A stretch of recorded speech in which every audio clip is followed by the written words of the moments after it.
It's okay to dream. That's what I'm taking that It's away. okay to dream. It's the best line. Welcome to a financial planning podcast with a down-to-earth vibe. Sasquatch listens while surfing Amazon, like not surfing the Amazon, like surfing Amazon. This is Through the Pines. On this episode, we cover, and this is, I'm a little nervous. This is marriage and money. Our financial wizards this week from planwithbaxter.com. We have Rex Baxter on top in the blue suit, looking good. Dan Nelson in all white. And then Brandon with the plaid, which messes with cameras, which is awesome. So, which is, he probably did. You no idea. He had no idea. That's right. All right. So we are going to deal with, if you're in a relationship with your significant other, if you're married, what do you do with your finances? This is going to be crazy, I think, to talk about. So, Brandon, you set these notes over, so maybe you can explain just the differences between combining your money when you're in a serious relationship versus combining your money in marriage. Because we'll talk about marriage in the second half here, but we'll start off with just when you're in a serious relationship with someone and you want to combine your funds. What should you do? What are the differences between married and not married, real quick, Brandon? Yeah. And Brandon, thanks for having us on. So it really depends. And I figure you like that answer. But we often try to keep things separate prior to marriage. And it just keeps things clean from a relationship. If things go south in a relationship, multiple times I've had people, come to me and say, hey, we want to buy a house together. Or we want to buy a vehicle together. Or we want to buy an animal together. We want, whatever those are, right? Bank accounts are probably the more simple ones. But as you start going down those routes, quite a bit can go wrong, right? You get into a relationship and you buy a house together. You're both on the title of the house and something breaks on the house. Well, who fixes it? Do you go 50-50?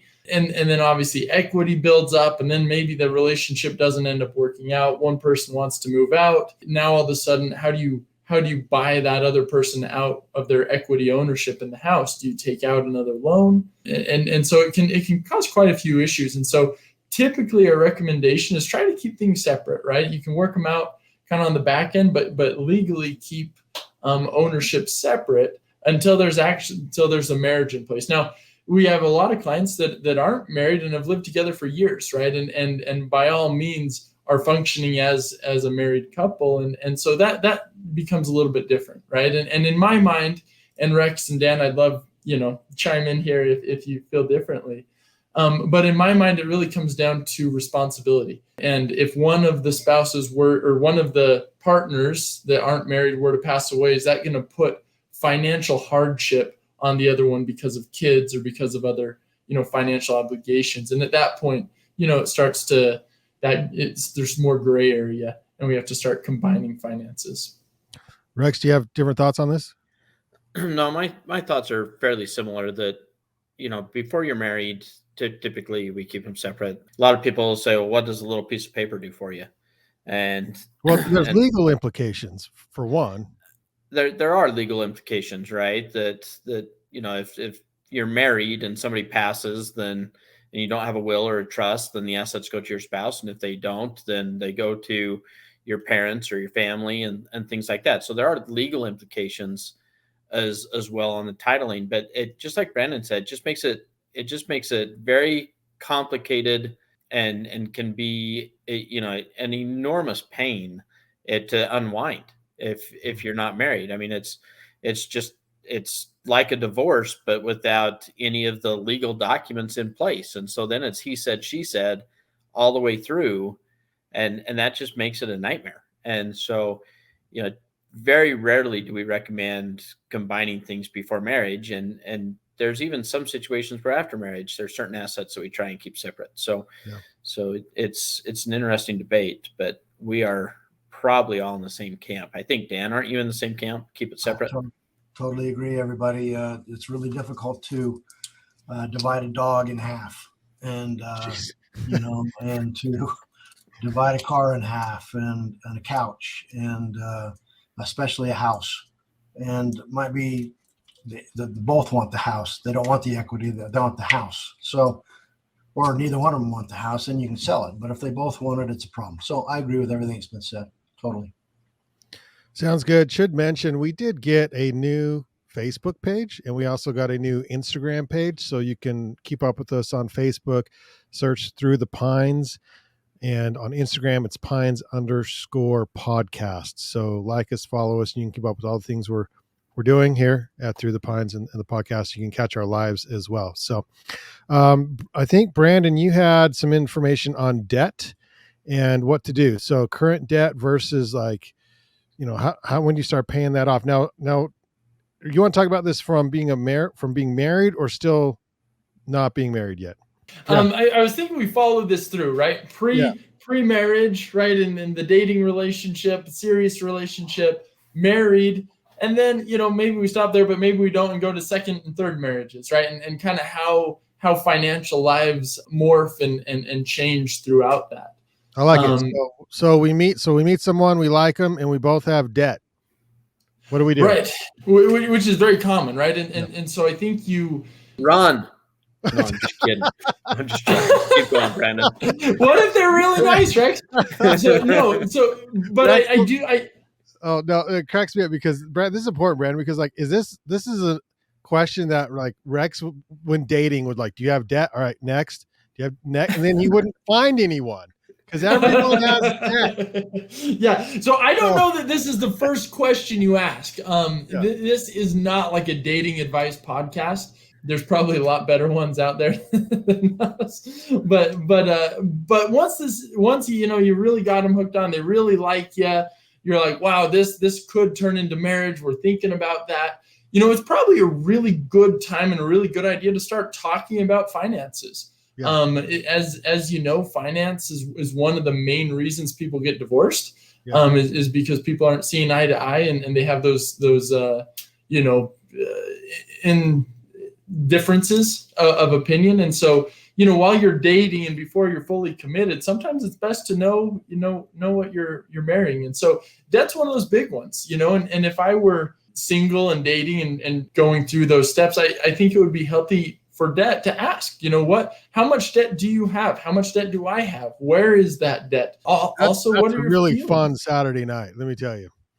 Yeah, I don't think I'd do it Saturday night, but maybe like Saturday afternoon, and you can wrap it out with like a movie or something. Yeah. But at some point, right, having those harder conversations on what do you think about debt, right? Because people are all over the board, right? You have some people who are so scared of debt that they won't do, they don't want to buy a car with debt. They don't want to do anything with debt. And then you have other people that the debt is just simply a number on a page and they're not concerned at all. And so I don't know that there's necessarily a right or wrong answer as long as it's all done responsibly. However, you can see when you bring a marriage together and you have one person who's terrified of debt and one person who just thinks debt is part of life, and you bring them together and one's running up credit card debt and the other one's trying to pay it all off, that becomes really, really frustrating. So I think getting on the same page, and understanding where people are coming from is probably the first step, when dating. And down the road in this podcast, I think we'll go into, how do you assimilate and bring those together. But thanks, Brandon. I want to hear from Dan, because Dan, I heard you were a bishop at one point, and so from a religious aspect and dealing with kids, essentially, who are young and they fall in love, and maybe one has a car loan and student loans, and so does. When does this become a problem, an issue? When should they talk about it? How should they handle it? And then when does it get serious? And it's time to move on. This is a major issue. It really is. It should not be the first question, but it certainly shouldn't be the last question that you get an understanding on. Every one of the young couples that were in a young single adult area that I was helping, we had these discussions. We talked about this. Now, maybe it's because they knew what I did for a living, but we had these discussions, and it was very interesting to me that they did not talk about it until they were in front of me in a lot of cases.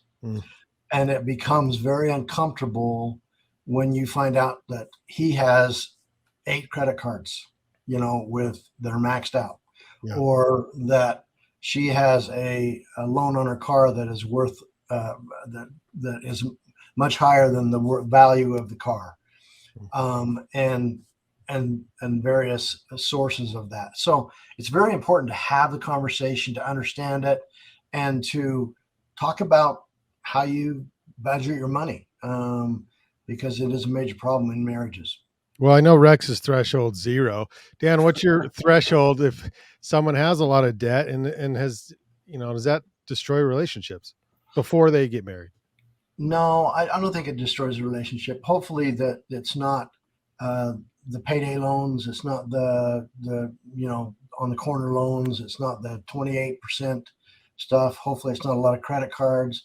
But to have a debt on a car or something like that, or a car loan, there's nothing wrong with that. You've got to build your credit up, and that's the best way to do that is by borrowing small amounts of money on items like a car or a home or something like that. Okay. Rex, what's the best way to start conversations about money when you're in a relationship? And I know it's been a while. All right. Before you're married, and just say like, hey, let's talk about what are your goals in life? Where do you want to be? And how do we combine, how do you go about that? Now you do have experience because your kids are probably having some of these conversations. They do. So my dad always told me, Rex, don't talk about money when you're hungry, tired, or stressed. It will never end well. Yeah. And so, so I kind of took that to heart, right? As far as when is a good time, when you're both, fed, happy, getting along well, then just kind of broach it softly with kind of easy questions. And then ruin it all. And then you just throw it on the table and just tank the relationship. Oh my God. No, you don't do that. But I think it is important to ask some good questions. Like, do you believe that there's good debt and bad debt? Do you believe, should we have separate accounts or joint accounts? Should we, what kind of debt do you have? Is it student loans? Is it car debt, house debt, credit card debt? On the corner debt, like Dan said, and what's your plans for getting it paid off? Does having debt bother you? Mm-hmm. Are you a spender? Are you a saver? Am I a spender? Do you think I'm a spender? Or do you think I'm a saver? And does that concern you or worry you at all?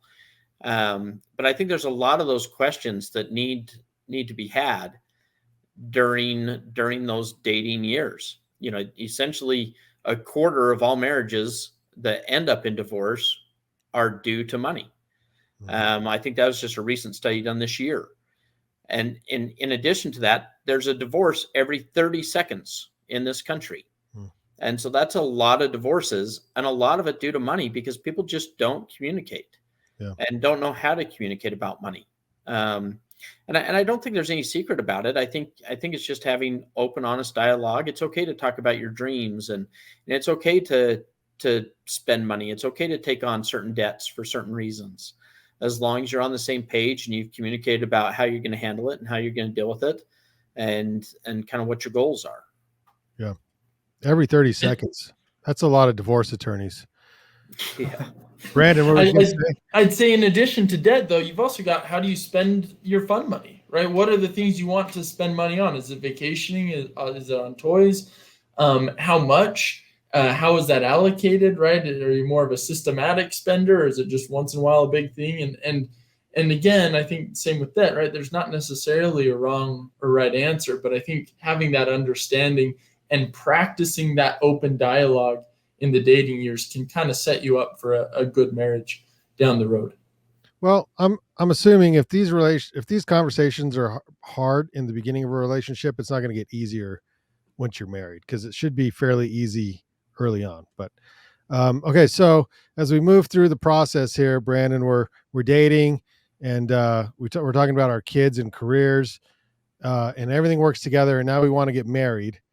The first steps would be what? Joint accounts? How do we separate accounts? What do you all think is the best way to structure money going into a marriage? I think we've seen it done a lot of different ways. Yeah. And so I think as you get married, you need to have that discussion of who's going to pay the bills and what kind of account. Are we paying the bills out of a joint account? Am I paying the bills? Or are you paying the bills? If it's a one income family, does that mean that, after the bills are paid, or after we've set aside a certain amount for the bills, the certain amount goes over for you to spend and for me to spend? I've seen that a lot of different ways. The way that seems to work the worst is completely separate accounts typically. Oh, really? And so that's where I see more fights that typically occur, is when everything is completely separate and it's viewed as my money and her money, and I'm going to pay the mortgage and I'm going to pay the utility bill and you're going to pay, whatever, right? Garbage, sewer, water, whatever, right? And you kind of divvy it out that way. And next thing you know, you start getting arguments about, well, I paid for the mortgage and therefore you need to pay for the next car. And it just tends to take off fairly quickly when I see situations like that. Okay. And the problem is it can never be fair. Like, it just will never be fair. And I've seen that, constantly, right? It's when people split accounts out like that, and by nature of random, right? One spouse is going to be making more than the other. And so does that spouse just get that much more extra surplus spending? And so typically you see it broken out into the bills, like Rex said, and one's taking this bill and one's taking this. And it's just, you're never going to find, a black and white accounting fair unless you're both making the same. And it does go south. I will say, though, that oftentimes in not to jump ahead, but in second and third marriages, money is separate, right? And I think it's because people have been burned financially, and so they like to keep money separately. Or there's also the instance of if you've got, one spouse that's a spender and one's a saver, and it gets really, really frustrating for one spouse. And I've seen it work really well where spouses used to have joint accounts and they go to separate accounts, and that was the best thing that had ever happened to their marriage. And so I think Rex is right. I think the joint accounts are kind of the ideal, and most people that are happy with each other financially usually have joint accounts. But at the end of the day, you've got to understand your relationships and know that a joint account might sink the ship, and a better alternative, though it might not be optimal, is separating out money and keeping things separate. Okay. So we're separate. My personal relationship, we're separate. But we add up all the bills, and then we split the bills evenly. Because, like you said, Brandon, like you make different. And then so, like, if I make more money, then I have more spending at the end of the day. Or if my wife makes more money, she has more spending at the end of the day, because the amount we both spend towards all the bills, including savings and investing, is exactly the same per. And then we split the difference. But she's also kids out there. Sugar mom is a financial plan. Don't let these guys fool you. It totally works. It totally works. So I'm lucky that way, but which is a good thing. Dan, what do you got? What do you do in your family? I would say the key to that, Brandon, is that you have a system. As long as you have a system and it works for you as a couple, that's the key. Mm-hmm. And you got to figure out what that system is. One of the things I think we should talk about is too many times young couples will get together and right out of college, and they go out and they start interviewing for a job, and they say, okay, well, I'm going to, my job, this job is going to be paying $60,000 a year. And they have the impression that they're going to have a check for $5,000 every month to spend. And that's not the case. That's gross income versus net income. Really important that if you're making $60,000 a year, which works out to be about $5,000 per month, that's your gross income. What you're going to actually bring home is somewhere around. Now, I used to tell my kids just to be safe, 50%, meaning that you got taxes, you've got insurance, you've got 401k or savings, you've got after-tax savings, you've got any type of charitable contributions. That might take 35 to 50% of your check. And what you get is $2,500, and that's what you need to live on. You need to live on the $2,500, not the $5,000. And so if you're out interviewing for a job and they're saying $60,000 a year, just know that's $2,500 a month, or maybe at the most $3,000 a month that you're going to have to live on. It might be that you need $100,000, or you got to reduce your lifestyle to make sure that you're not overspending right from the very beginning. That's really important, especially for young couples, maybe first big job out of college, that type of a thing. How often do you guys see couples that come in and one has no idea what the other one is doing? Often? Very often. Yeah. Yeah. Oh, that's Rex. How do you handle that? So, so when we go through our financial planning, it's always interesting, right? Because one of the very first things that we do is we kind of build out a net worth statement. So, what's your house worth? What cars do you have? What debts do you have? And then we get down to the bank accounts, and 401ks are easy. And then we get down to like checking and savings, and we'll always ask, we'll always pause, for a second and say, is there anything else? And then we'll kind of make a light joke, right? All right, who's got the secret hidden account?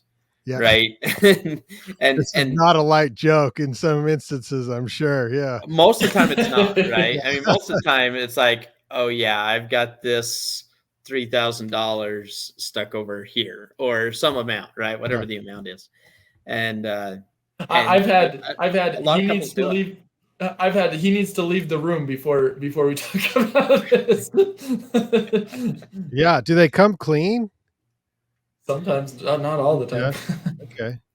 Yeah, I mean, I'm not sure I would always know, right? Yeah. I mean, because if they don't come clean, then do I know that they didn't come clean? No, I mean, it'd be later, later on, and Yeah. you find an account And later that on. happens pretty frequently, to where, 1 year, 2 years, 3 years into it, all of a sudden they're like, oh yeah, this account isn't on here. And the husband will say, well, what happens to that, $200 that you stick in that other account every month? Where's Mhm. that at? Mhm. And you can just feel there's a little bite, a little edge to that conversation, a little animosity about, hey, you're stashing money and hiding it from me, and and that doesn't feel good. You shouldn't have to hide it from me. It should be out in the open, so we can talk about, I don't mind you spending the money. It's just, why can't we have a discussion about it? Well, And that's where yeah, communication comes in. because people like to do different things with their money. Let's talk about that real quick. So how do you deal with personalities that are different? So one's a saver, one's a spender. I think you even had in the notes, like, what happens when you have two savers and they just don't spend anything. I think I mentioned this in an earlier podcast, where there's a podcast out there, I can't remember the name of it, and he essentially tells people it's okay to spend your money, because there are people out there that just save and save and save and never live.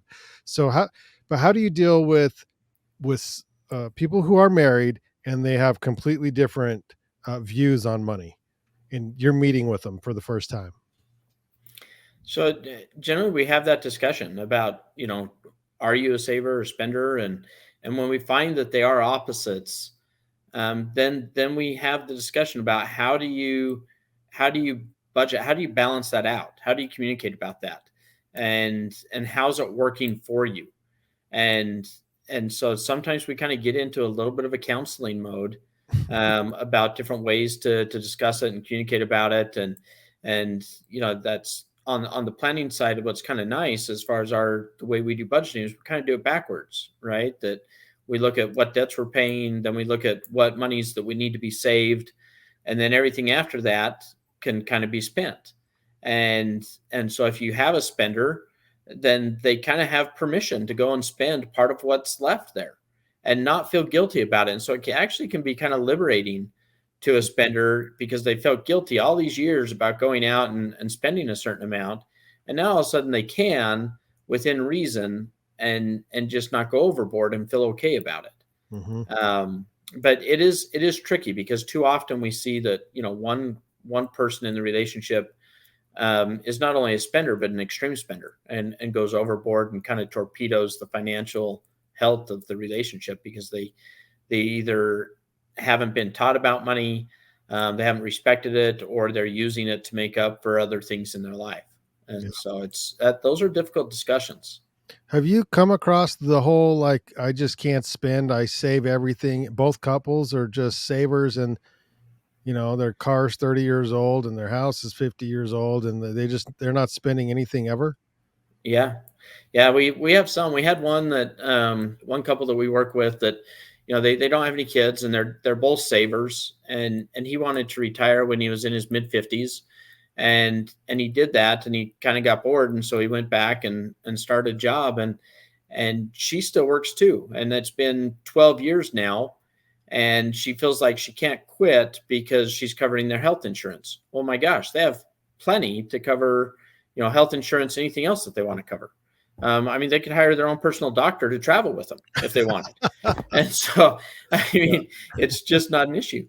Yeah. And yet they're so ingrained from 30 years of saving that they have a hard time turning that page and spending the money, to the point that it almost feels emotionally painful to them to spend the money, because it just feels so wrong to them.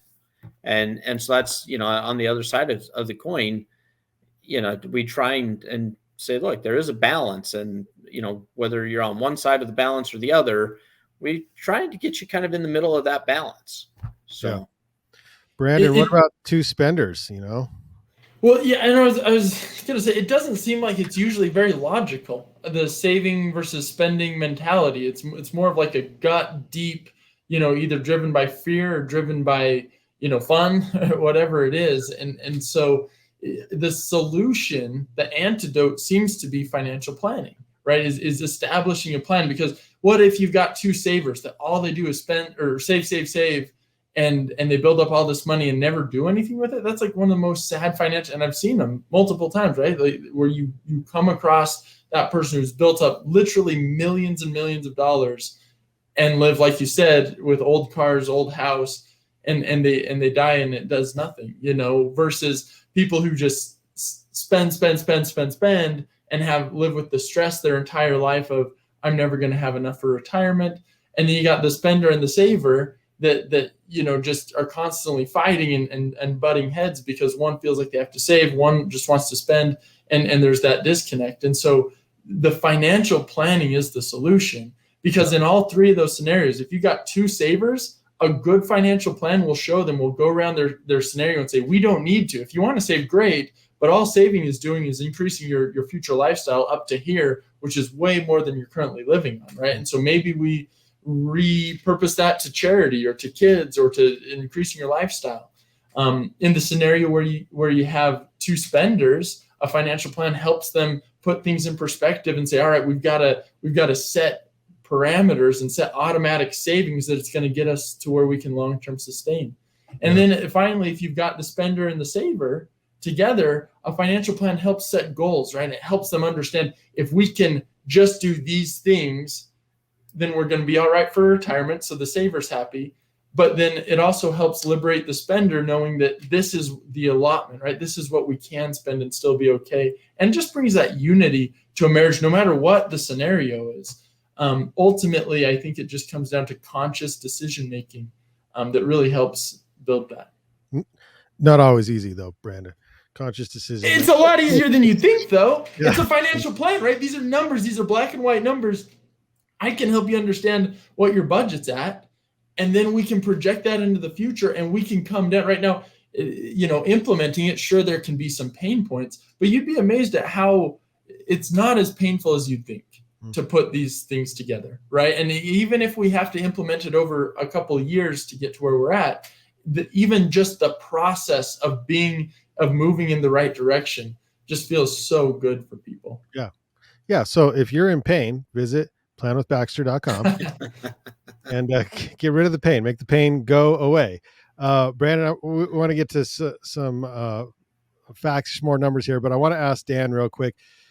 Dan, you are nearing retirement, and so I'm curious to know how money works in a marriage as one person nears retirement or is retired, and maybe one's working, one's not working, and that whole, like, the planning as you get towards the end there. What's that like? Boy, I should go over here and shut my door before we have this conversation. We got time. Don't worry. We're live on the internet, but that's okay. Yeah, because it is a topic of conversation around my house right now. Yeah. My wife has a great business that she runs, and she loves it. And my daughters are involved, and so they're going to continue to do that.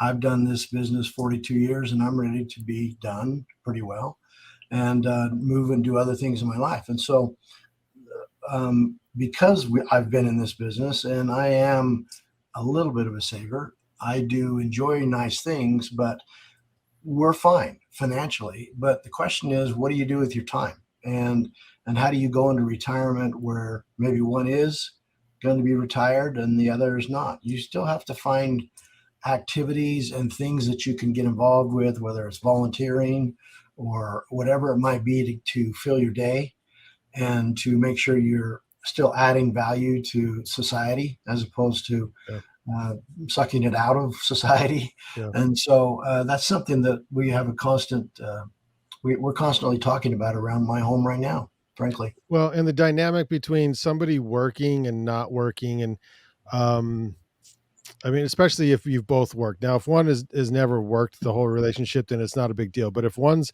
working and likes to do that and wants to keep on working and the other wants to retire, then I wonder what the relationship difference is between that. You know what I mean, Dan? Yeah. And where we live here in northern Utah, January and February is not my favorite time of the year anymore. It used to be when I was young and I was skiing, but it's not my favorite time of the year. And I want to go south, someplace warm. Yeah. And that is a busy time for her and her business. And so that's something you need to work through, just like you have to work through 44 years ago when we got married, as far as money and who's going to handle everything. So those are things that it's a constant plan, and you continue to plan throughout your whole life because you never actually stop planning. Well, that's the key. Brandon, you got some more numbers? You betcha. I know. So this is the Federal Reserve has some numbers that they track, and this I thought was interesting. It said the top 1% of American households own 53.9% of equities in the United States, and that's individual stocks, mutual funds, ETFs. But the top 1% own over half of all stocks in the U.S. Then the bottom 50%, right? So we're leaving out that upper 49%, but the bottom 50% of American households own just 0.6% of equities in the United States. And I thought that was kind of an interesting, people always say, well, if you want to be wealthy, do what the wealthy do. And I don't think it's any surprise to anybody, but owning stocks, right? Owning equities is really a very good way to increase your wealth in a predictable, meaningful manner. And you can do that, in your 401k, you can do that in IRAs, you can do that in a variety of ways. But I think the key component is owning an asset that's going to grow for you and work for you over time. Okay, this is off the topic of marriage, but on that, Brandon, what's a 60-40 portfolio? Because I heard this earlier today, and it was 60-40 portfolios enjoyed, if you will grant me that word, the worst quarterly performance ever. So what is a 60-40 portfolio? Yeah, 60-40 portfolio is just it's a really quick and easy way for us to say, how conservative or how aggressive is a portfolio. So 60-40 would be 60% equities or stocks and 40% fixed income or bonds. Obviously, there's a lot more that goes down into that, but at a high level, right, that's 60% more aggressive, 40% more conservative. To that article's point, right, we went through somewhat of a unique, this last quarter was somewhat unique, or really the last 6 months have been unique in that usually there's somewhat of an inverse relationship between the economy and interest rates, right? As the economy does better, typically interest rates will slowly move up. And then if we see a recession, we see a COVID, we see something like that, the Federal Reserve, that's their main lever, is pulling on interest rates, dropping interest rates to stimulate the economy. Well, the way bonds work, and not to go clear off into the weeds with this, but the way bonds work is when you drop interest rates on a bond portfolio, and let's just say you're owning a bond that's paying 5%, and now all the new bonds are only paying 2%, who wants your 5% bond? Well, everybody, right? And so people will pay a premium for your bond. And so what that does in that 40% of your portfolio in a down market, that 40% really, expands and outperforms. And so, but in this last downturn, we had equities go down, and then we had the bonds go down because instead of lowering rates, they started rising rates to fight inflation. And so there's been quite a few articles written about it just because it was somewhat unique in the there were fewer places to hide, right? You had to be more in alternative strategies and things like that. Whereas in a typical downturn like we're experiencing, your bonds pull a lot more weight than they did this last time. Interesting. Rex, speaking of 60-40, when couples get together and 60% of the couple wants to save this amount of money and be wealthy, and the 40% of the couple is like, no, we don't need to save that much, we need to spend.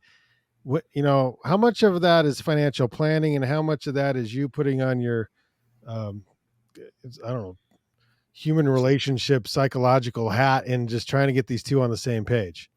So, so before they come to us, the vast majority of that discussion, and I don't know who the 60 or the 40 I is, don't know but how to, yeah. the vast majority of that discussion is just emotional. It's just somebody's opinion of, hey, I'm a saver and I think 60%, or whatever amount of our money should be being saved. And that's because that's how I was raised, and that's how my parents ingrained it in me, or this is a book I've read, or whatever the case may be. While the other person in the couple is saying, hey, look, I had somebody pass away early. I'm going to live for today, forget tomorrow. Life's too short. And so they kind of get tugging at the question from a very emotional standpoint. And that's where conflict thrives, is in those emotional times.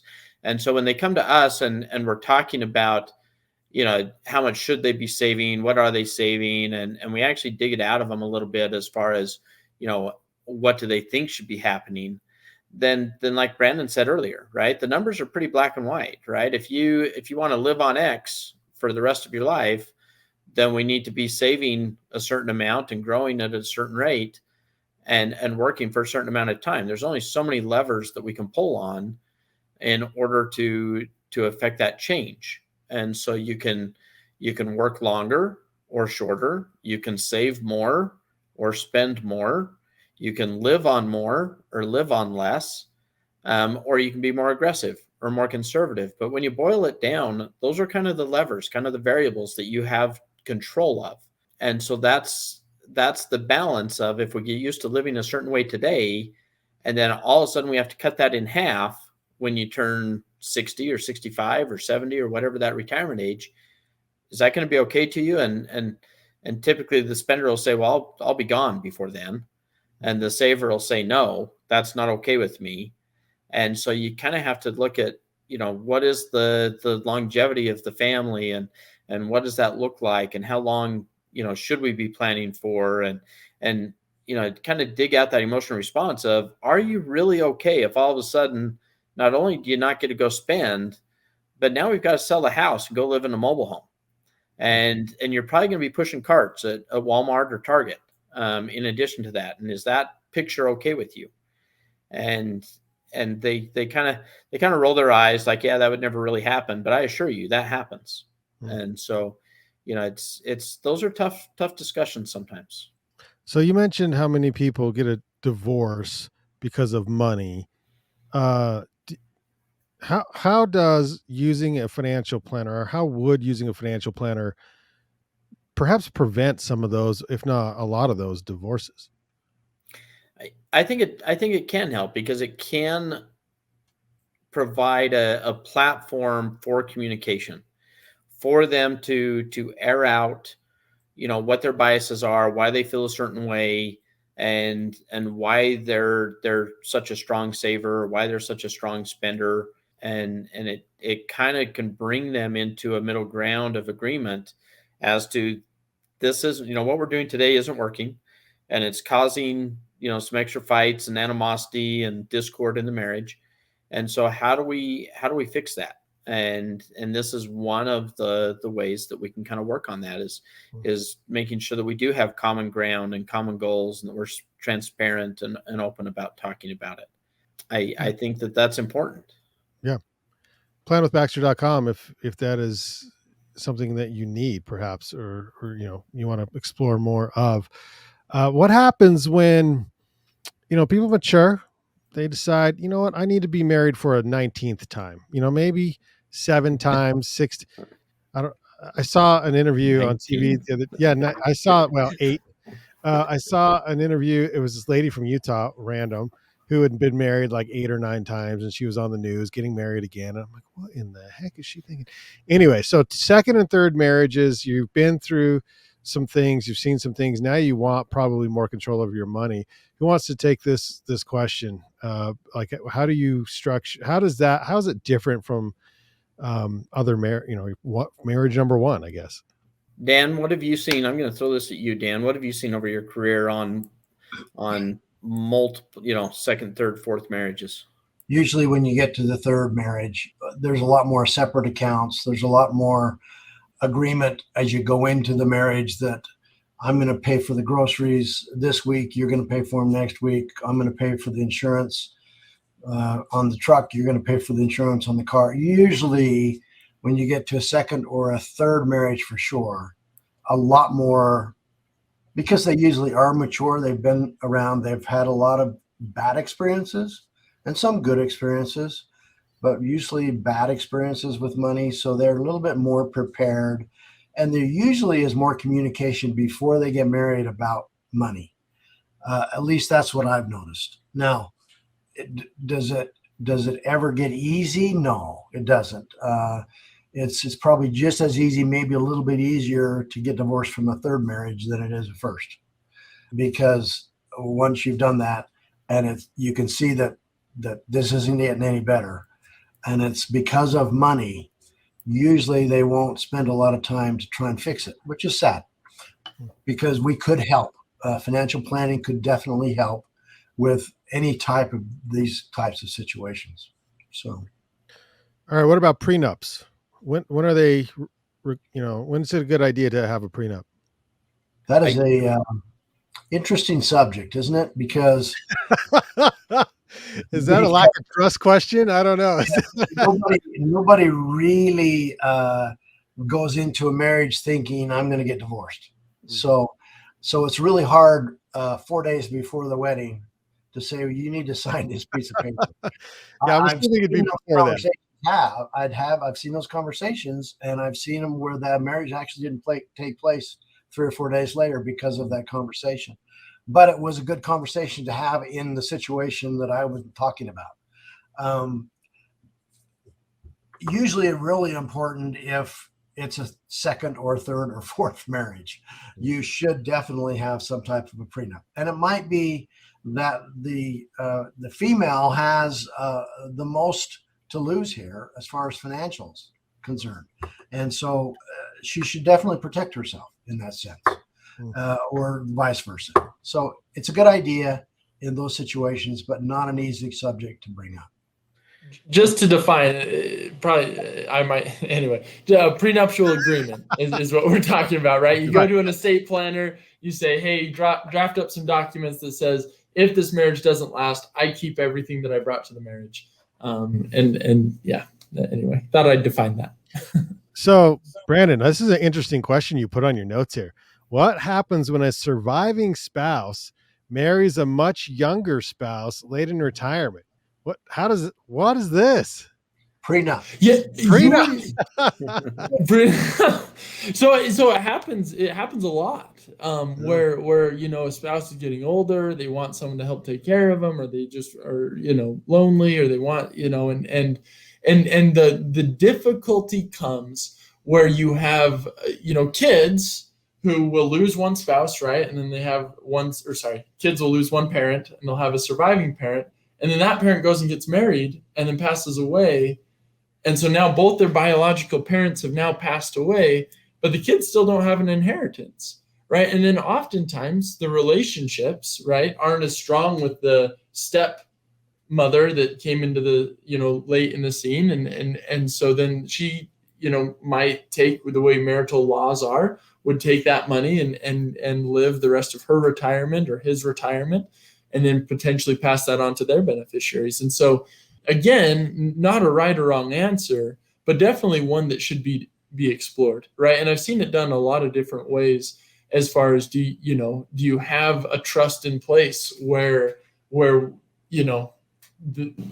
the final biological parent passes, that there are assets carved off that pass on to the beneficiaries, or is it a situation where they've been together long enough and they feel like they need to take care of the newer spouse, and they need those assets. And so not a right or wrong answer, and a lot of really difficult answers that I've seen time and time again, fights and heartbreak over.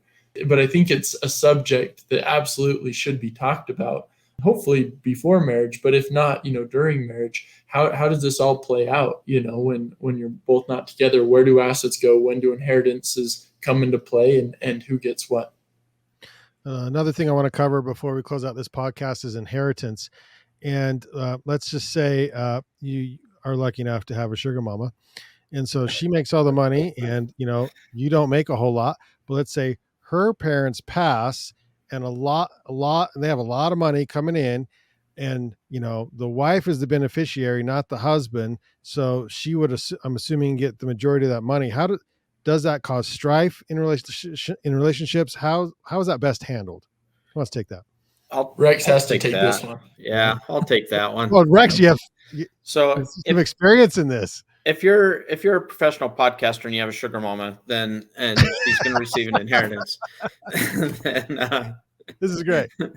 So then, normally on inheritances, lots of times the couples will kind of talk about it, and most of the time, the non-inheriting spouse kind of views it as, hey, that's your money, it came from your mom and dad. But every now and then you do get different opinion, and so normally on those inheritance, we try to have the discussion of keeping the assets separate from the other marital assets, meaning in a separate account, in a separate trust, kind of titled separately and not used, especially if there's trouble in the marriage, then we don't want them to be used on a daily basis for the marriage, because then once that happens, once the funds are either commingled with your other marital funds or they're used to sustain the marriage, then it's viewed as a marital asset.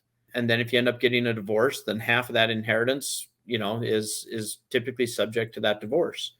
Whereas if we keep it separate and kind of designate it separate and it's not used for regular living, then an argument can be made that it wasn't a marital asset, that it was an inheritance asset. It should stay with that inheriting spouse.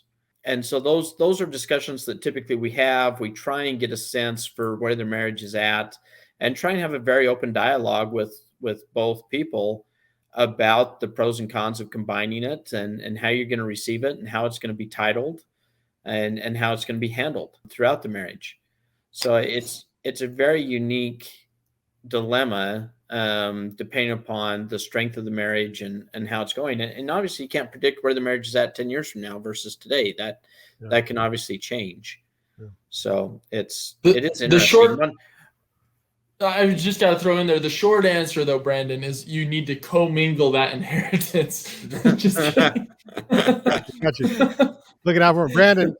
You're on the younger side, I guess, in this group here, but how long have you been married? 12, going on 12 years. Oh, that's a decent. Yeah, that's pretty good. That's like, okay. What's your financial advice to married couples?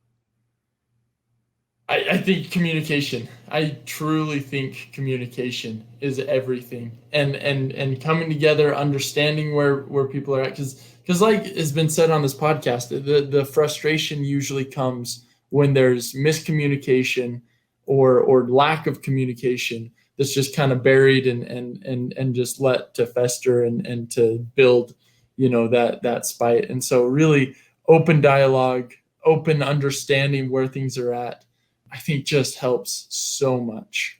Yeah. Dan, what's the best way to communicate then in the relationship? The main thing is to talk about every type of large purchase. If you're thinking about a large purchase, you should have discussions about it. You should think about it for a while. You should, don't act immediately. Look around, check things out, make sure you're all on the same page, make sure it's something you're both comfortable paying for, and that it won't be a stress on the marriage. And once you do that, I think that's the best idea. Rex, what's the biggest difference between the way you and your wife handle money versus, what you told your kids and how they should do it? I just tell my kids to do the opposite of what we do. So I'm just kidding. Okay. Only one of my kids is married so far. And so I hope we're setting a good example for my kids about communicating and the fact that we have, 2 ears and 1 mouth, and so you should listen twice as much as you talk, and listen for understanding, and try and see where your wife or husband is coming from and understand that, and then try and come to common ground, and have common goals. Don't be afraid to dream, right? Dream together and have those common goals, and then try and reach them together. And that will help build that strong financial marriage if you're both trying to achieve a similar goal together. It kind of bonds you. And so it's when we're trying to achieve separate goals away from each other that it causes more animosity. And it's not that you can't have separate goals, but it's okay to have them. Just make sure that you have common ones too. Don't just have separate goals. Yeah. I like that. It's okay to dream. It's okay to talk about those okay dreams. To dream. Yeah. It's okay to dream. You're killing me, Rex. Oh my gosh. But it's true. It's true, because if you're like, hey, I want a cabin one day, and your spouse is like, yeah, so do I. And then you work together to make a plan to get that cabin that one. Otherwise it's just one person's thinking it and the other person has no idea. And then you don't work towards the same goal, I guess. That happens probably a lot. Well, and you might be fighting against each other even, right? In a situation like that, to where one person's thinking it, the other has no idea. So you're sitting here pushing to save, save, save. They don't know why you're trying to save, save, save. And so they're like, well, let's go to Disneyland, right? And they would much rather have a cabin than go to Disneyland. They just don't know that that's what you're trying to do. Mm-hmm. And so just talk and listen and figure it out together. It's okay to dream. That's what I'm taking that away. It's okay to dream. It's the best line. Dreamwithbaxter.com, right? Oh no, it's planwithbaxter.com. Planwithbaxter.com. If you guys want to reach out to Rex, Dan, or Brandon, follow us on Instagram at Pines_podcast, and like our new Facebook page. It just search Through the Pines and you'll find it. So thanks everyone for tuning in. This has been Through the Pines, reminding you to use yesterday's dollars to finance tomorrow's dreams.